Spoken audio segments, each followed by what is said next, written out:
Bien, vamos a comenzar con el videito de vapores, para explicar la parte de vapores. Bien, lo que vamos a explicar acá son las propiedades del vapor y cómo obtenerlas. Hasta ahora lo que vimos, que para gases ideales, tanto la entalpía como la energía interna solo eran una función de la temperatura. En vapores lo que vamos a tener es que vamos a poder tener alguna transformación de líquido a vapor. Por lo tanto, va a entrar una energía en juego que es el calor latente de vaporización. Y en esa transformación va a ocurrir una transformación a presión y a temperatura constante. Es decir, si nosotros nos movemos por una curva de temperatura constante, vamos a asumir esta curva, desde un punto 1 hasta un punto 2, en un gráfico de presión-temperatura, lo que vemos es que atravesamos esta curva de líquido en un punto intermedio, vamos a poner un punto 3, acá. En este punto 3, el vapor, si arrancamos en el punto 1, arrancamos en estado de vapor, y para la misma temperatura lo vamos comprimiendo, es decir, aumentamos su presión, vamos a alcanzar una condición donde existen el líquido y el vapor. Y en esta condición lo que se va a producir es la condensación, va a pasar de vapor a líquido. Una vez que pasa de vapor a líquido, manteniendo la misma presión, sigue aumentando la presión hasta que alcanza el punto 2 final. Si hiciéramos ese gráfico en un gráfico de presión, volumen específico, lo que vamos a tener es una curva que arranca en un punto 1 por acá. Esta es una curva de temperatura constante. Vamos a llamarla esta T1. Acá tengo T1. Este es mi punto 1. Arranco por acá, me muevo a volumen constante, a temperatura constante hasta que alcanzo la condición de vapor saturado. Entonces, esta curva que está acá, esta que está acá, la vamos a llamar curva de vapor saturado. Y sería toda esta línea superpuesta con la de equilibrio. De un lado es la curva de vapor saturado y del otro lado aparece la curva de líquido saturado. Esta curva que está acá es la curva del líquido saturado. En el gráfico presión-temperatura están superpuestas. Yo las dibujo una pegada a la otra, pero están superpuestas. Son la misma condición de presión y temperatura. Si seguimos graficando la curva de temperatura constante, esto haría una cosa así, una transformación a presión constante, y después aumentaría la presión hasta el punto 2. Este sería mi punto 2. Todo esto es el punto 3. Es decir, cuando yo llego a la curva de equilibrio de líquido-vapor, primero el vapor alcanza la condición de vapor saturado. Y cuando lo empiezo a comprimir, parte de este vapor se transforma en líquido. Dentro de esta campana hay distintas fracciones de vapor y de líquido saturados, combinados. Esta zona que está acá, esta es la zona de vapor húmedo.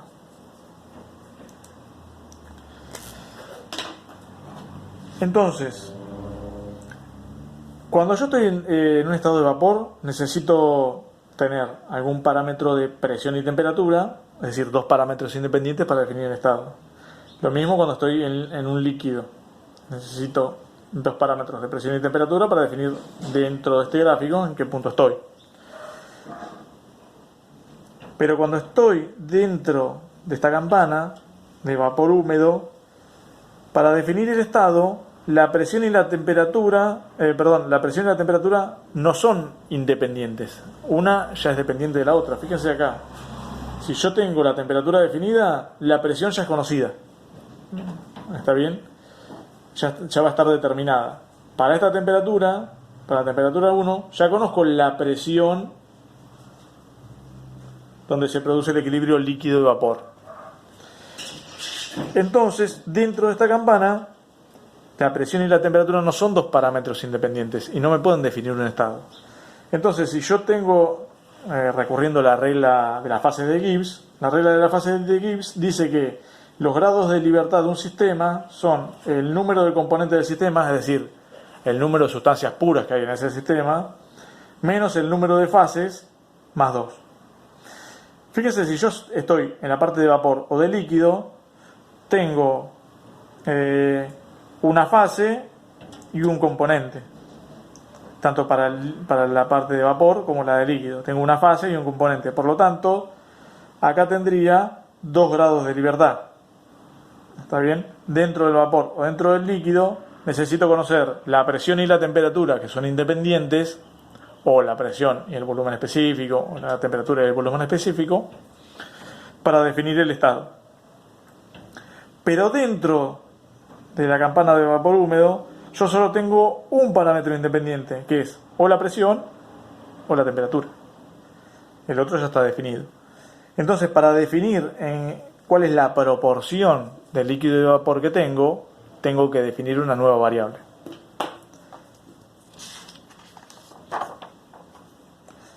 Bueno, esa nueva variable que vamos a definir para determinar el estado del vapor húmedo es el título. El título es conocida, se define, mejor dicho, como la masa de vapor sobre la masa total de la sustancia. ¿Está bien? La masa total de la sustancia va a ser la masa de vapor más la masa de líquido. Es decir, para conocer la masa de vapor saturado que tengo en mi mezcla de vapor húmedo, va a ser el título por la masa total. Y la masa de líquido saturado en la mezcla es 1 menos el título por la masa total. El título me determina la fracción de masa de vapor saturado que tengo.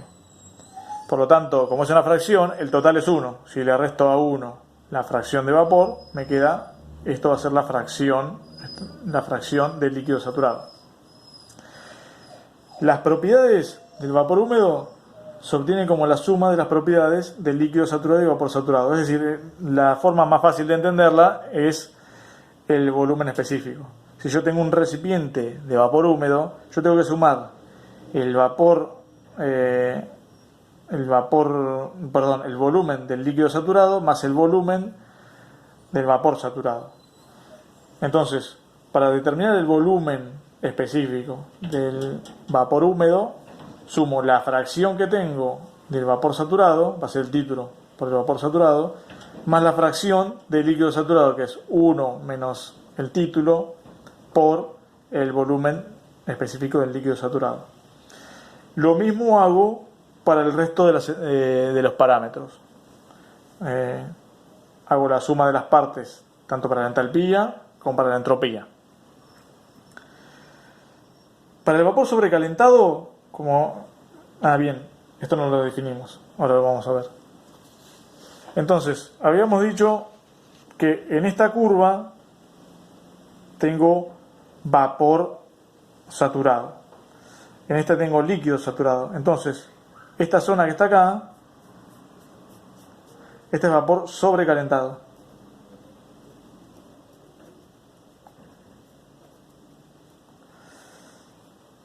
Y esta zona que está acá, del líquido,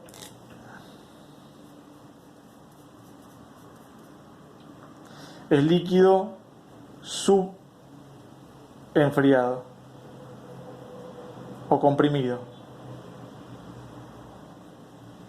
También vamos a ponerlo, esta es la zona del líquido subenfriado.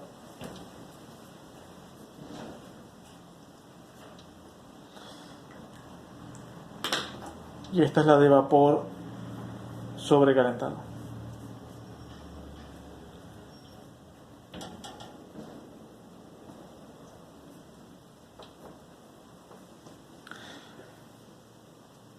Bien.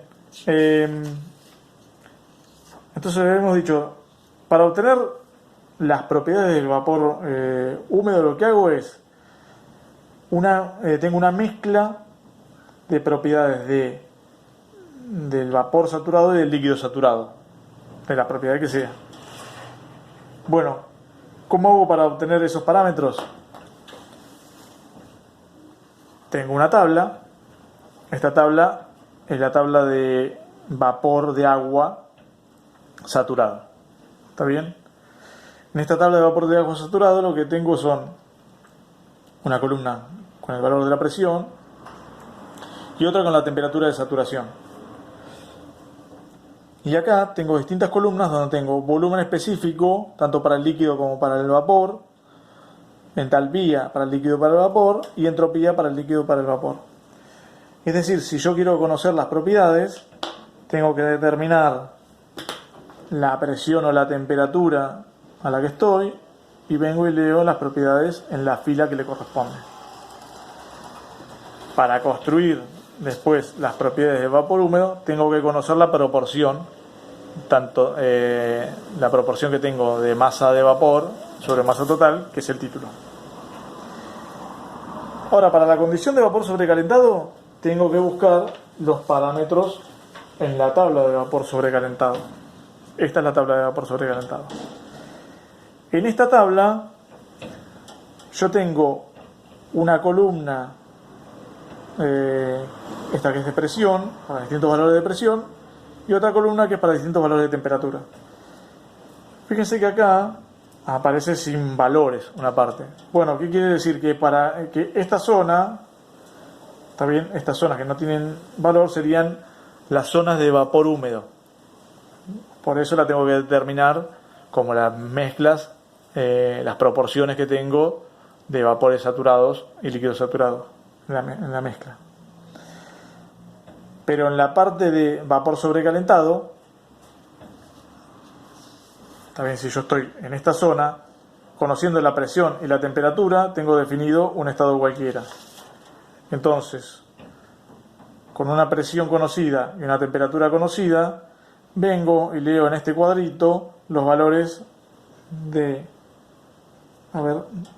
sería volumen específico, entalpía y entropía. Cada tabla va a tener, en este caso está en kilocalorías, pero puede estar en kilojoule, depende de la tabla que elijan.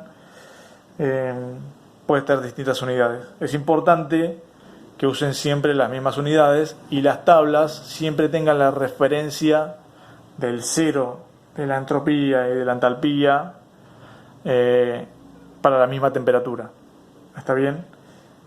Eso tienen que ser precavidos. No tienen que usar tablas que son de líquido saturado, tablas, digamos, de vapor saturado y de vapor sobrecalentado, donde tengas distintas referencias o distintas unidades.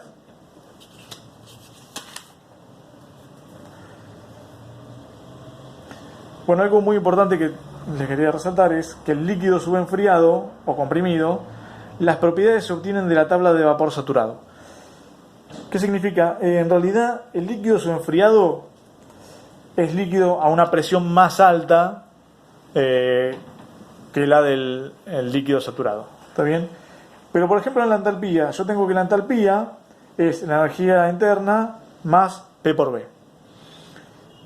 Los líquidos son muy poco compresibles. Es decir, si yo tengo una variación en la presión muy grande, el volumen específico cambia muy poco. Es decir, si yo un líquido saturado lo comprimo mucho, su entalpía no va a variar. ¿Está bien? Si le aumento mucho la presión. ¿Por qué? Porque el volumen tampoco varía mucho. Es decir, por más que cambie mucho la presión, el volumen específico cambia muy poco. Este parámetro se vuelve despreciable. Entonces, la entalpía del líquido comprimido, si bien el líquido comprimido, el estado depende de la presión y de la temperatura, en realidad se parece mucho a la del líquido saturado para la misma temperatura, ¿está bien? Sin importar la presión. Es decir, los parámetros de líquidos subenfriados los obtengo de la tabla de vapor saturado, la columna del líquido saturado. ¿Está bien? Vamos a ser un poco más explícitos. Vamos a suponer que yo tengo agua vamos a poner acá, a 197 grados, este punto. Bueno, si yo quiero conocer el valor de la entalpía de ese agua, no importa la presión a la que esté, vengo y leo acá el valor de la entalpía que le corresponde a la del líquido saturado, sin importar el valor de la presión. Lo único que me manejo es con la temperatura para la condición del estado líquido. Bien, aclarado eso, a ver, vamos a seguir.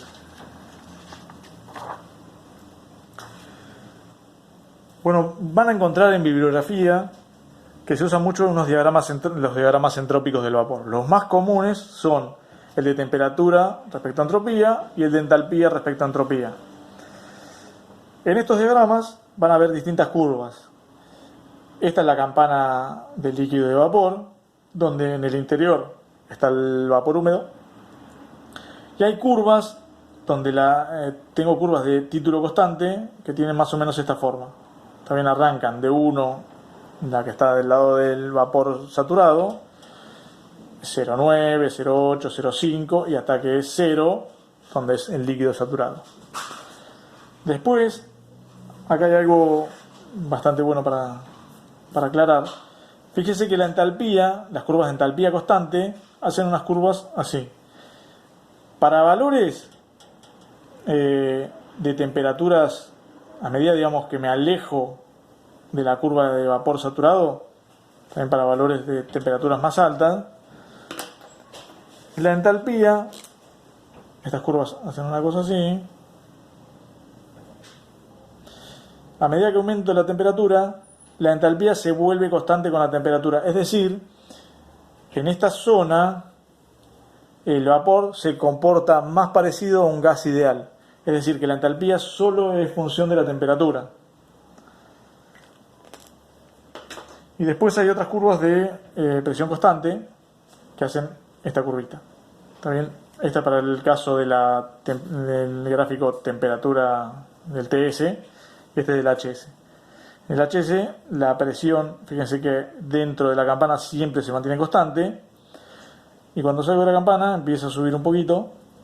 Estas son las curvas de presión constante y las de temperatura constante están en trazos de puntos. Fíjense, esta es la curva de temperatura constante para el TS y para el HS vendría por acá la curva de temperatura constante y acá empieza a separarse la de presión constante.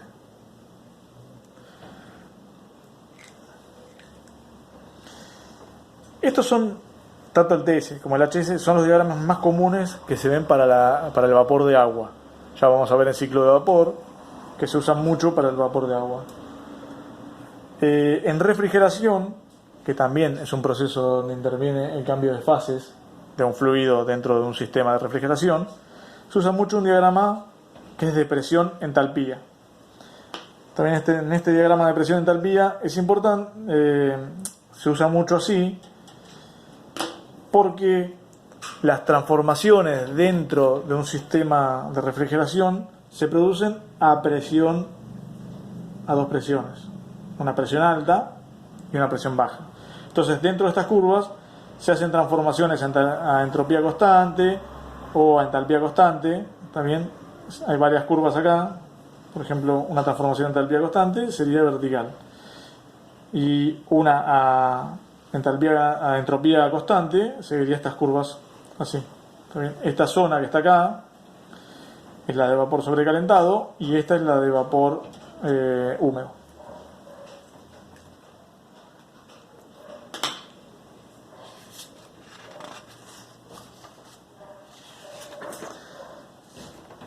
Bueno, ahora vamos a hablar de una expresión que es la ecuación de Clausius-Clapeyron. ¿Para qué sirve? Nosotros acá lo que sabemos, lo que vimos en el diagrama, lo tengo por acá, en el diagrama de presión-temperatura, es que la curva, fíjense acá, la curva de líquido y de vapor o la de sólido y líquido para la mayoría de las sustancias tiene una pendiente positiva. ¿Está bien? Fíjense que tiene una pendiente positiva, va aumentando. Bueno, entonces, Si nosotros analizamos la entalpía libre de Gibbs, acá no vamos a hacer la demostración, pero se las voy a enunciar. Dice que para un proceso de transformación a presión y de temperatura constante, que es el proceso que se da para el cambio de estado, también se pasa de líquido a vapor a presión y a temperatura constante, la energía, la entalpía libre específica de Gibbs va a ser igual. Entonces, si nosotros estamos en un gráfico de presión-temperatura, un punto cualquiera en un punto cualquiera se va a dar que la energía libre de Gibbs del lado del líquido va a ser igual al lado del vapor. ¿Está bien? Para cualquier punto de esta curva. Entonces, si yo tengo dos puntos, un punto 1 y un punto 2 separados un infinitésimo, voy a tener un diferencial de temperatura acá y un diferencial de presión. ¿Está bien? Tengo un diferencial de temperatura que lo separa y un diferencial de presión. Estos dos puntos entonces van a cumplir con esta condición. Voy a tener que la energía libre de Gibbs en el punto 2 va a ser igual a la del punto 1. En el punto 2 va a ser la del punto 1 más un diferencial de G del lado del líquido. Y la del punto 2 va a ser la energía libre de Gibbs del punto 1 más un diferencial. A veces digo energía libre y otras entalpía libre porque se define de las dos maneras en los libros. Depende de la literatura, van a encontrar energía libre o entalpía libre. Bien, entonces lo que obtenemos de acá es que si en el punto 1 estos dos son iguales, es decir, los diferenciales de las energías libres, tanto del lado del líquido y del vapor, para la transformación del punto 1 al punto 2, van a ser iguales. Asumiendo que las transformaciones del punto 1 al punto 2, que es diferencial, es reversible, entonces con la definición de la energía, de la entalpía libre de Gibbs, tengo que el diferencial para esta condición va a ser B por diferencial de P menos entropía, este es volumen específico por diferencial de P, menos entropía por diferencial de temperatura. Si reemplazo este término acá, obtengo esta relación. ¿Está bien? Me va a quedar que el volumen específico del líquido por el diferencial de presión menos la entropía del líquido por el diferencial de temperatura es igual al volumen específico del vapor por el diferencial de temperatura menos el volumen específico, la entropía del vapor por el diferencial de temperatura. Fíjense que los diferenciales de presión y de temperatura son los mismos porque la transformación ocurre en las mismas condiciones. También el líquido y el vapor están a la misma presión y a la misma temperatura. Si despejo de acá, voy a obtener esta relación. Entonces, para una transformación que es a temperatura constante, también del líquido a vapor, yo voy a tener que la variación de temperatura, la variación de entropía de vapor a líquido, como es a temperatura constante, va a ser R, que es el calor de vaporización de líquido a vapor, es el calor que le tengo que dar al líquido para que se transforme en vapor, dividido la temperatura. Este es el calor que está involucrado en la transformación. Si bien es a temperatura constante, hay un calor involucrado. Entonces, este valor de R, que es el calor de vaporización, lo reemplazo acá, este término, lo reemplazo acá, lo pongo ahí y lo despejo. Entonces, fíjense, me queda que el calor de vaporización es la temperatura en escala absoluta, es decir, que esta temperatura siempre es mayor que 0, por la diferencia entre el volumen específico del vapor menos el volumen específico del líquido por el diferencial de la presión sobre la temperatura. Entonces, fíjense, en el caso del agua, el calor de vaporización siempre es positivo, es una reacción endotérmica, absorbe calor para evaporarse. Como esto es positivo y sabemos que el volumen específico del vapor es más grande que el del líquido, también esto es positivo, la curva esta tiene una tangente positiva, la derivada de P respecto de T es positiva, es decir, esta curva crece. ¿Está bien? En el caso del líquido y del vapor. Estamos acá, esta curva crece. Ahora, ¿qué pasa, por ejemplo, en la parte del agua? Vamos a hacer el diagrama del agua. ¿Qué pasa en la parte entre el sólido y el líquido? Lo que sabemos es que el calor de transformación, digamos, el calor de fusión también es positivo. El hielo necesita calor para transformarse en agua líquida. ¿Está bien? Es una reacción endotérmica, absorbe calor. Entonces, este valor de R es positivo. Esa transformación es a una temperatura distinta de 0 Kelvin. También, por ejemplo, 0 grados son 273 Kelvin. Y el volumen específico del líquido es más grande que el del vapor. El volumen específico del líquido sería una transformación de líquido, de sólido a líquido. ¿Está bien? Acá sería esta transformación, dijimos que era de líquido a vapor. Y esta transformación es de sólido a líquido. Entonces, si ponemos que tenemos acá sólido, y acá tenemos, el líquido a vapor, esta sería de sólido a líquido. Esta transformación sería de sólido a líquido. Está bien en el agua. De hielo a agua líquida. Bien. Entonces, el volumen específico del hielo es más grande que el del agua. Por eso flota. Está bien, tiene menos densidad el hielo que el agua. Entonces, este término es negativo. Por lo tanto, la derivada de P respecto a T de la curva en el agua es negativa. Esto, a diferencia de la mayoría de las sustancias, que es positiva, porque el volumen específico del sólido es más chico que el del líquido en la mayoría de las sustancias. En cambio, en el agua es al revés. El del sólido el volumen específico es más grande que el del líquido. Bueno, ¿qué es lo que pasa? Esto tiene algunas implicancias. Si nosotros estamos este es un diagrama presión-temperatura. Si nosotros estamos en esta curva del lado de sólido, también estamos en hielo, y a este hielo le aplicamos una presión, lo podemos transformar a líquido. Entonces, por ejemplo, cuando se patina sobre hielo, es muy eficiente el patinaje sobre hielo porque bajo el patín hay hielo, pero la presión es tan grande que parte del hielo sólido lo transforma en líquido y genera una película lubricante. Entonces, ese fenómeno permite que el patinaje sobre hielo sea una actividad tenga muy poca fricción y se pueda patinar fácilmente. Bien, eso es todo.